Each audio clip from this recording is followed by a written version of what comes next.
കുടിവെള്ള പദ്ധതിക്കുള്ള കിണറിന്റെ ആഴം കൂട്ടുന്ന പ്രവൃത്തിയിൽ ഏർപ്പെട്ടിരുന്ന തൊഴിലാളിക്ക് കിണറിന്റെ ഭിത്തിയിൽ നിന്ന് അടർന്നു വീണ പാറയും മൺതിട്ടയും വീണ് ദാരുണാന്ത്യം. തമിഴ്നാട് കമ്പം സ്വദേശി രാമനാണ് മരിച്ചത്.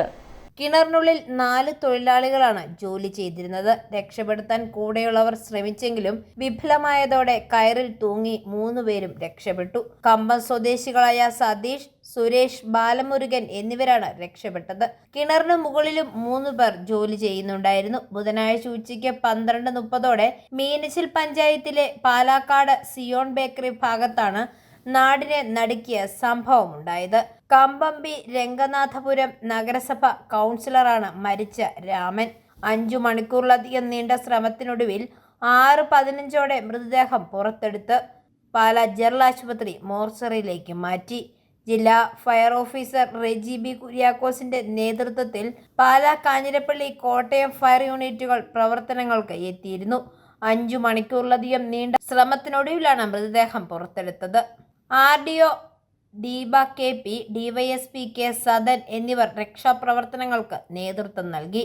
അഷ്റഫ് കുട്ടിയുടെ നേതൃത്വത്തിൽ ഈരാറ്റുപേട്ട ടീം എമർജൻസി കേരളയുടെ 15 അംഗ സംഘവും രക്ഷാപ്രവർത്തനങ്ങൾക്ക് എത്തി. മീനച്ചിൽ പഞ്ചായത്ത് 11-ാം വാർഡിലെ വട്ടോത്തുകുന്നേൽ കുടിവെള്ള പദ്ധതിയുടെ ഭാഗമായി 10 വർഷം മുമ്പ് നിർമ്മിച്ച കിണറാണിത്. പദ്ധതി മാർച്ച് മാസത്തോടെ കമ്മീഷൻ ചെയ്യുന്നതിന്റെ ഭാഗമായി കിണറിന് ആഴം കൂട്ടി കോൺക്രീറ്റ് വളയങ്ങൾ ഇറക്കുന്ന ജോലിയിലായിരുന്നു തൊഴിലാളികൾ. ഇന്നലെ അവസാനഘട്ട ജോലികളിൽ ഏർപ്പെട്ടിരിക്കുകയായിരുന്നു അവർ. കിണറിന്റെ അടിയിൽ നിന്ന് പാറ പൊട്ടിച്ച് തെളിക്കുന്ന ജോലിയായിരുന്നു.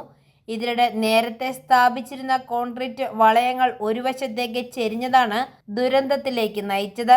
ചെരിഞ്ഞപ്പോൾ പഴയ കോൺക്രീറ്റ് വളയങ്ങൾ ഉറപ്പിച്ചു നിർത്തിയിരുന്ന പാറ ഇളകി വന്ന് രാമന്റെ മേൽ പതിക്കുകയായിരുന്നു.